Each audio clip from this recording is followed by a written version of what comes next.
Leaving Columbus High School in 1957, Maureen Grady forged a path of service that would lead her to many different areas of the world, serving war victims.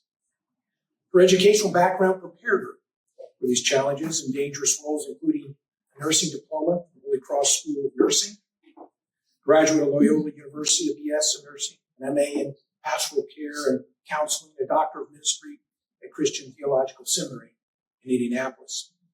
She also served as an educator, including a visiting professor at St. Mary's College, Notre Dame, specializing in teaching therapeutic communication to undergraduate and graduate students. She was awarded the Faculty Fellowship for Research and Scholarship at St. Mary's College, Dean of the Pastoral Formation and Director of Field Ministry at St. Vincent Seminary in Boynton Beach, Florida.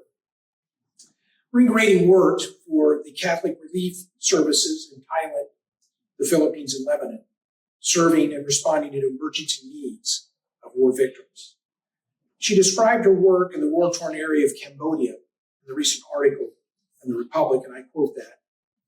Her first experience helping those in need overseas was during the time of the killing fields, where between 1.5 and 2 million Cambodians died under the rule of the Khmer Rouge Pol Pot from 1975 to 1979. During that time, Maureen Grady said she lived in a cement block building with no windows, beds, or water. She said, quote, I rode on the back of a pickup truck to the refugee camp in the morning around 6 a.m. If I could find a truck at 6 p.m., I could ride back to my residence. And if I was hungry, I'd had to walk 5 miles to eat.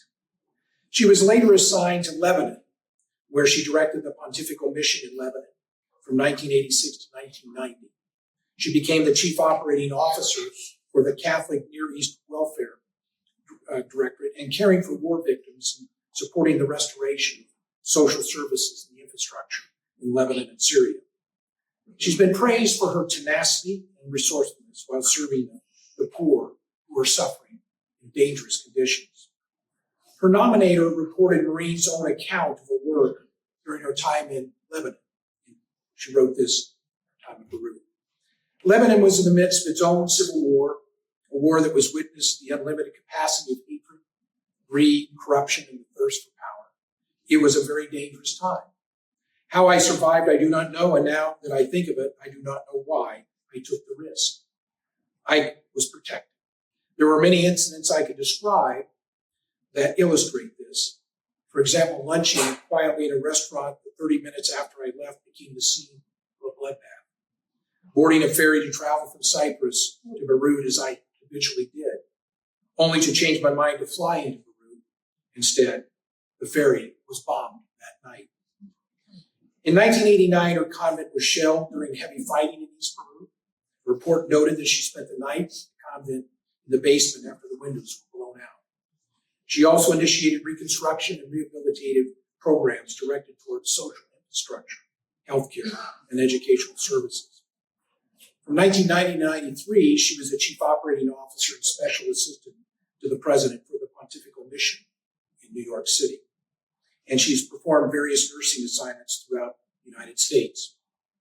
Her other honors include the Pro Ecclesia Pontifical Medal awarded by the Holy See, Lebanese National Citizenship, highest honor awarded by the Republic of Lebanon, Spirit of Ignatius Award at University of Loyola School of Nursing, Outstanding Alumni Achievement, Holy Cross School of Nursing, a member of the Theta Phi Theological Honor Society and Sigma Theta Tau International Nursing Honor Society. She's co-authored a book on therapeutic communication. Please join me in welcoming Maureen Grady home to Columbus North High School and to the Bulldog Hall of Fame.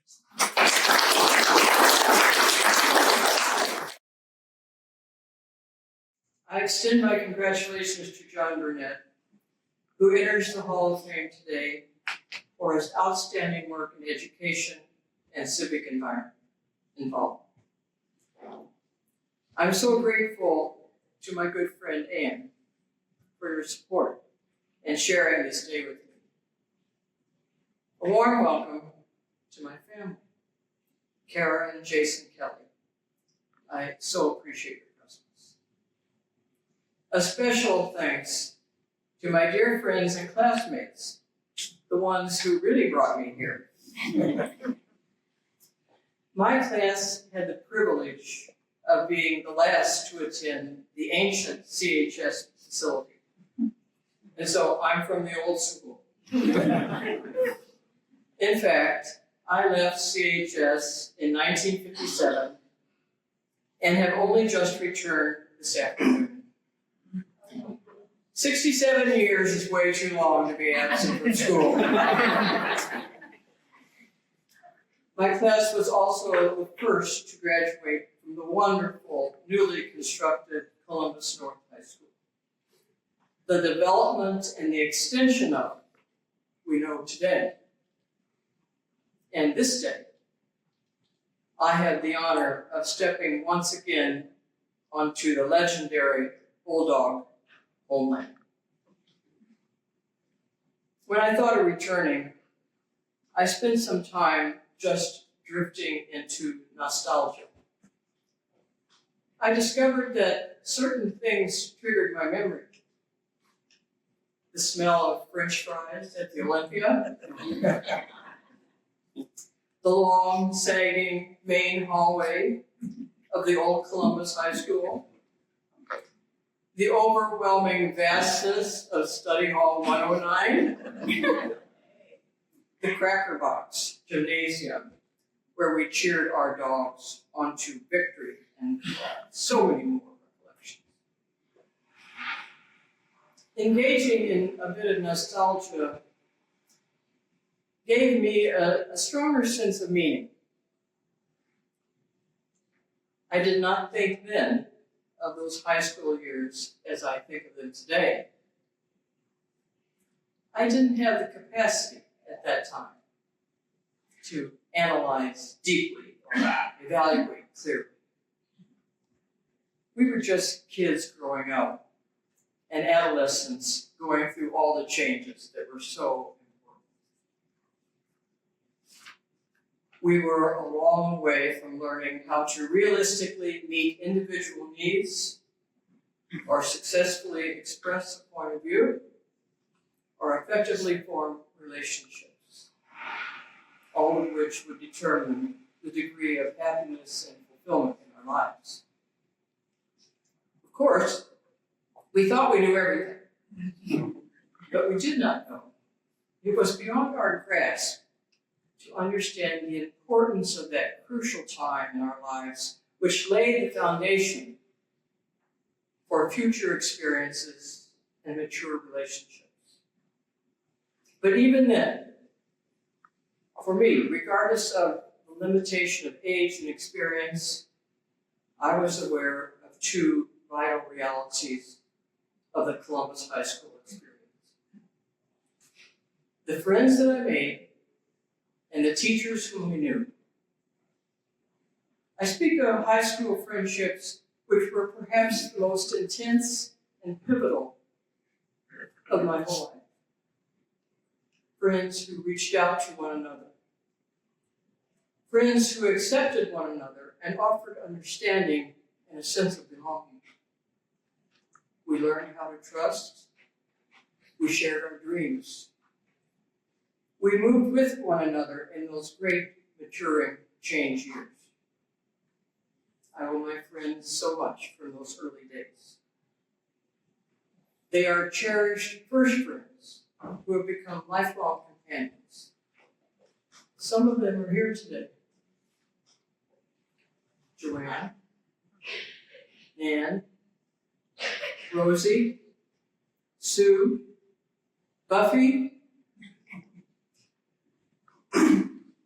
There are friends whom I miss, those who are gone from us, those whom I loved and admired, the Judy Fleetwoods and the David Burnsides, who blessed us with their presence and whom we bless today in remembrance.